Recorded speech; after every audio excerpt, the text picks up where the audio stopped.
আসসালামু আলাইকুম ওয়া রাহমাতুল্লাহি ওয়ালাইকুম ওয়ালাইকুম আসসালাম। সালাম ওয়া রাহমাতুল্লাহি ওয়া বারাকাতুহু। এক প্রশ্ন আছে যদি মেয়ের বাড়িওয়ালা কোনো রাজি না হয় বিয়েতে, কিন্তু ছেলে রাজি, মেয়ে রাজি, ছেলের বাড়িওয়ালা সবই রাজি আছে। মেয়ের মা রাজি আছে। তো এই ক্ষেত্রে কি করে বিয়ে হবে?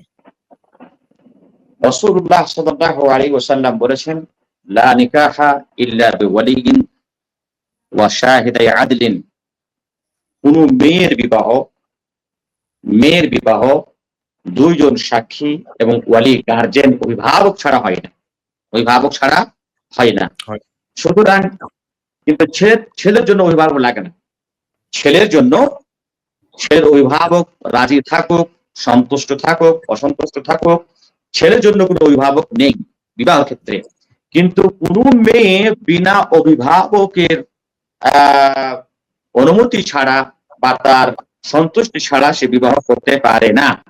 যদি কোনো মেয়ের অভিভাবক রাজি না থাকে আর ছেলে যদি ভালো হয়, আর যদি কোনো শরীয়তি কারণ ছাড়া পার্থিব কোনো কারণের কারণে তার মেয়ের অভিভাবক যদি সেই ছেলের সাথে নিজের মেয়ের বিবাহ না দেয়, তাহলে সে মেয়ে তার ব্যাপারটাকে কাজের কাছে নিয়ে যাবে এবং বলবে যে দেখুন আমার বিবাহ অমুক ছেলের সাথে হওয়ার কথা চলছে, সেই ছেলেটা ভালো, পরহেজগার, দ্বীনী এবং ধর্মীয় ছেলে, তারপরেও আমার বাবা বিবাহ দিচ্ছে না। কোন পার্থিব কারণে তার সাথে তার ঝগড়া ছিল বা বিদ্বেষ ছিল বা মন মালিন্যতা ছিল, তার দিচ্ছে না। সেই মুহূর্তে কাজী তার বাবার বেলায়েতকে সাকেত করে তারপরের নম্বরে যে আসে, অর্থাৎ সে মেয়েটি যদি ছেলে থাকে কিংবা সেই মেয়েটা যদি দাদা থাকে, হ্যাঁ, তাকে ওয়ালি করে দেবে। তবে মোট কথা হলো এই যে ওয়ালি ছাড়া বা অভিভাবক ছাড়া মেয়ে বিবাহ করতে পারে না। যদি তার বাবা যদি রাজি না হয়, তাহলে সে কাজের কাছে নিয়ে যাবে। কাজী তখন তারপরে যে দরজাতে অভিভাবক আছে তাকে নিযুক্ত করবেন এবং সে তার বিয়ে দিয়ে দেবেন। জি। যেমনি পাড়ার কোনো গার্জেন যদি থাকেন বা ভাই থাকেন, জি ভাই না, থাকলে হয়? জি না, পাড়ার গার্জেন দিয়ে মেয়ের বিবাহ হয় না। অভিভাবক হচ্ছে কে? আপনার বাবা, আপনার দাদা, দাদা মানে হল দাদু, আপনার বাবার বাবা দাদু, এবং তারপরে আপনার ছেলে, তারপরে আপনার ভাই, তারপরে আপনার চাচা। এরা হচ্ছে কি অভিভাবক।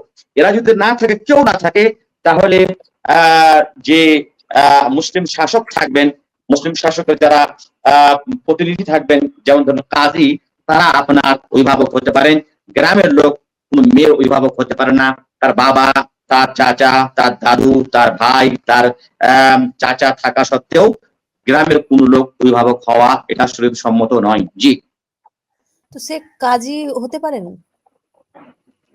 কাজী তখনই হতে পারে যখন সে মহিলার কোনো অভিভাবক থাকবে না। তার বাবাও নেই, তার দাদুও নেই, তার ছেলেও নেই, তার ভাইও নেই, তার চাচাও নেই। সেই মুহূর্তে কাজী কাজী সেখানে ওয়ালি হতে পারে। জি। শেখ মনে হচ্ছে কি যে কাজী কাকে বলে এই জিনিসটা বুঝতে পারছে না, শেখ ওটা একটু করে কাজীর অর্থ হচ্ছে যাকে অভিভাবক বা যাকে আমিরুল মুমিনিন বা মুসলিম শাসক যাকে নিযুক্ত করেছেন, যে আপনি আমার অনুপস্থিতিতে আপনি ফয়সালা নেবেন, যাকে ফয়সালা করার জন্য নিযুক্ত করা হয়েছে, যেমন কোর্টের কাজী হয়, তার কাছে যেতে হবে। আমাদের ভারতবর্ষে মুসলিম পার্সোনাল ল বোর্ডের পক্ষ থেকে বিভিন্ন জায়গাতে কাজী নিযুক্ত করা আছে, আপনি তার কাছে গিয়ে আপনার ব্যাপার রাখতে পারেন। জি।